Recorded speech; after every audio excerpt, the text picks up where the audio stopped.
Okay, so this is my biweekly for the 24th of February, 2023. So all of the AlphaFold models were obtained for each of the 12 clonotypes.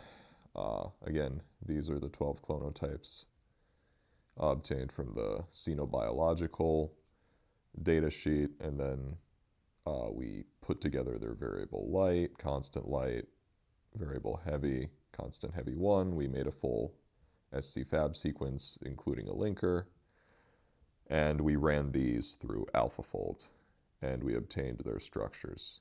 And the structures are available in the following folder on OneDrive. All of the row beta models were obtained as well for each of the clonotypes. However, they don't look particularly great compared to the AlphaFold and the DI-TASR models, the 3 DI-TASR models I've received so far. And an example of one of the outputs is here. So when I say they don't look great, I mean they aren't in the same form as the other SCFABs. This was the one that most closely, this is an example of one that most closely approximated the SCFAB structure. And these two variable regions at the end, this one and this one, they're disjointed and they're outwards. And the other 4 outputs that row beta gave for this particular clonotype 1, were like in linear form almost. So these 4 units were nowhere near each other. They were all spread out in like a very long chain. And so all of the structures for most of the row beta structures that it produced were like that, and they weren't linked, they weren't bunched together like the AlphaFold models. And to give an AlphaFold model structure, this is a superimposition of an AlphaFold model with an ITASR model. The RMSD was approximately 3 angstroms. So you can see that I deleted the linker from this particular structure, but you can see that the variable regions, which are on the right here, are close together, and it's a nice compact structure. And this was the case for all of the ITASR and the AlphaFold models produced, whereas row beta didn't really seem to know where to orient the variable regions in space, giving, in comparison, this sort of disjointed structure. This was like one of the best models that it produced. All of the other ones had these like positioned further out, so they were all stretched out. It didn't really look like a coherent SCFAB. I submitted all the structures to DI-TASR as well. It takes a while to run them through the server. I mean, I still have some that have been running there 4 days ago. However, DI-TASR is an upgrade to ITASR, and it supposedly compares reasonably well with other deep learning techniques, including AlphaFold. And I installed the IGFold, which was released by the Gray Lab this past year. The reason I'm looking at this particular software is because IGFold is much, much faster than anything else. It can finish a structural prediction within like 30 seconds. So I haven't figured out how to get it to run yet, not because it's complex, but because I'm having some issues with like Anaconda, Conda, and like getting environments to run whatever. I haven't really done that before, so I'm encountering some issues, but the GitHub manual, the README they provide is pretty straightforward. I installed IGFold on my local station, and I installed Anaconda as well, and I downloaded all the packages. It's just for some reason I keep getting errors. But it's definitely something that I'm considering because it's so fast compared to the other ones. And it provides very good accuracy, comparable to AlphaFold in many ways. And then I submitted all the structures to PrefMD just to see how it would refine them. But 5 days after submitting it, I was informed by the server that they don't accept structures with more than 300 residues. So I was like, okay, well, why did you let me submit it then? I knew my structures were over 300 residues, but they let me submit them. So I thought maybe it would still go through. But then right at the very end, when the job finished, they told me they weren't able to give me back my results because they were 490 residues. However, I was still able to use their local refinement option, not like the large-scale MD refinement. This sort of just optimizes the side chains using MD, which I mean is still valuable. I'm still considering using it in the long run, but I am able to run structures through this other alternative that they provide. I'm kind of unsure what I will ultimately use in the refinement. I'm testing out different options. But for now, this isn't really my focus. My focus is just getting an initial docking result with GD2. So AlphaFold, DI-TASR, and IG-Fold. I mean, these seem to be pretty, obviously AlphaFold is a very solid homology modeling technique. IG-Fold is insanely fast. And DI-TASR is sort of an upgrade over the I-TASR. And so I guess these are the ones that are considered state-of-the-art, I guess. These would all be considered state-of-the-art.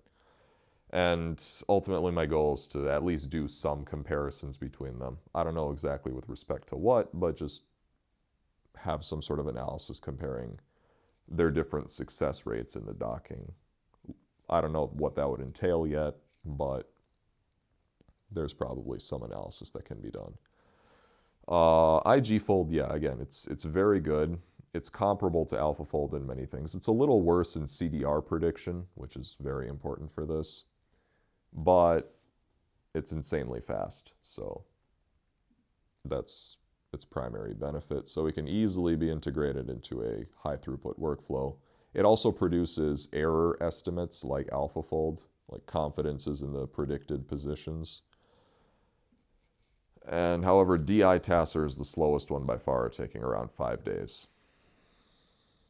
So that's why I have 3 structures back from DI-TASR, one of which I'll show on the next slide. But this one took around 4 to 5 days to obtain. Okay, so this is clonotype 1, and this is the structure on the left obtained from AlphaFold, and this is the structure obtained from DI-TASR.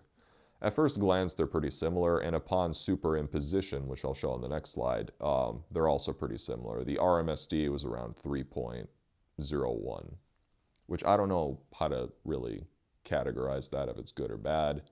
But I guess more importantly, I'm going to look at the RMSDs in the CDR regions. I don't think the RMSDs of like the constant region really matters that much. But please correct me if I'm wrong in that. Maybe I should just consider the overall RMSD.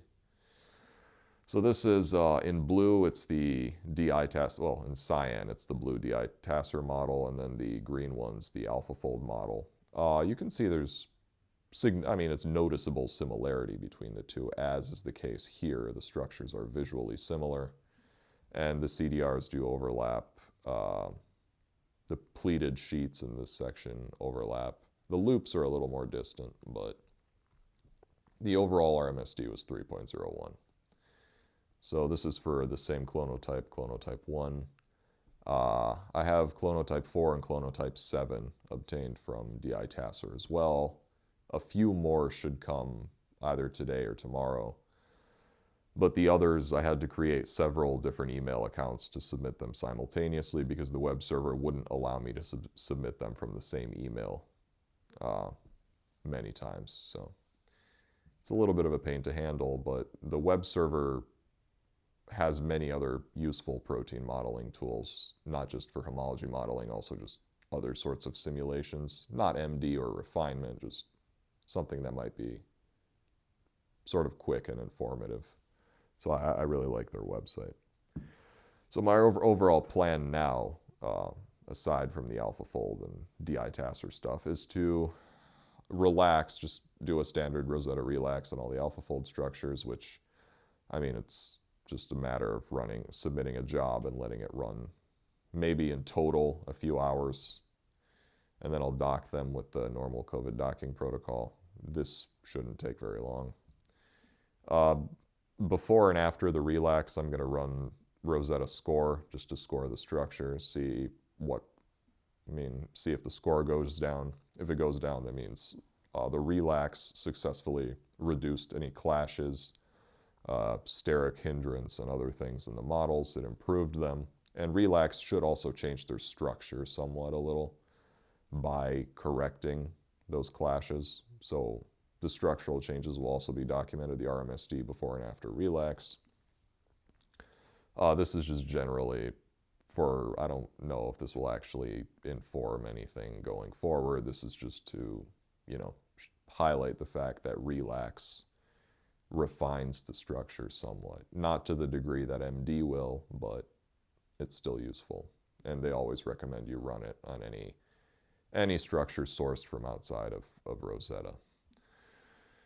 So then, after doing an initial docking, I will implement glycan dock, which treats the whole ligand NHACGD2 as a flexible oligosaccharide, as opposed to a small molecule with many different rotational configurations around its bonds.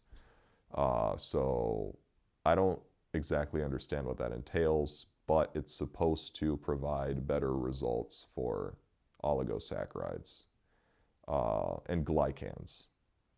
It is documented to have provided better RMSDs to crystal structures when used compared to standard docking protocols. If that improves the docking interface delta X score, that's what we'll use going forward. And then the dockings ultimately will be run on the homology models that are refined with MD or another technique if I can't get my hands on the MD refinement, or if there's something better.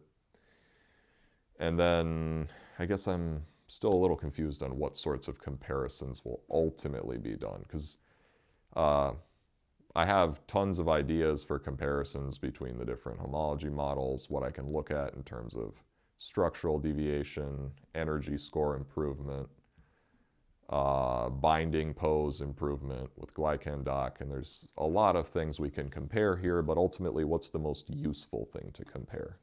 I guess that's my question. What sort of comparisons do you want to see between the different homology modeling software, if any? What sort of comparisons do you want to see between the different docking modes, if any? The different docking modes being glycan dock and the standard. And I guess what sort of comparisons do you want to see between the different refinement techniques, if any? What do we want to get out of analyzing the different refinement techniques that will improve the homology models? And I guess how can we compare them? What can we do in Rosetta to compare them? So it's a lot of ideas now. I guess I'm going to try to narrow it down to something more coherent.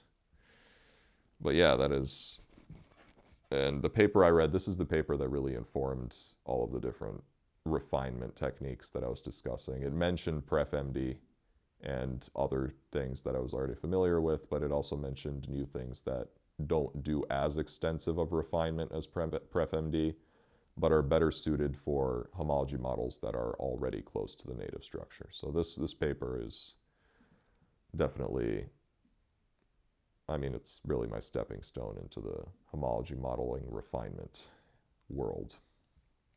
And yeah, that's it.